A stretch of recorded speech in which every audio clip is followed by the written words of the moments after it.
اولین پروژه مسکونی مرسدس بنز در دنیا در دبی شروع شد.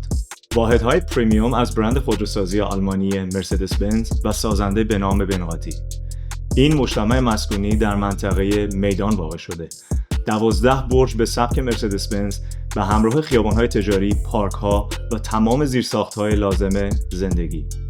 موقعیت مکانی مناسب، دسترسی سریع به مرکز شهر دبی، فرودگاه و هر آنچه لازمه یک زندگی آرام برای شماست. برای کسانی که ارزش مسکن پریمیوم با زیرساخت‌های برنامه‌ریزی شده و امکانات در یک مکان را می‌دانند. این اولین منطقه مسکونی مرسدس بنز در دنیاست. کلیه واحدها در اولین پروژه در 2 روز اول کاملا فروخته شد. ولی ما همچنان در ابتدای فروش هستیم و تقاضا برای پروژه‌های برند شده بسیار زیاد است. می‌خواهید درباره قیمت‌ها، پلان‌ها و برنامه‌های پرداخت اطلاعات بیشتری کسب کنید؟ روی لینک زیر کلیک کنید. ما در شروع کار هستیم و بهترین واحدها هنوز موجود هستند.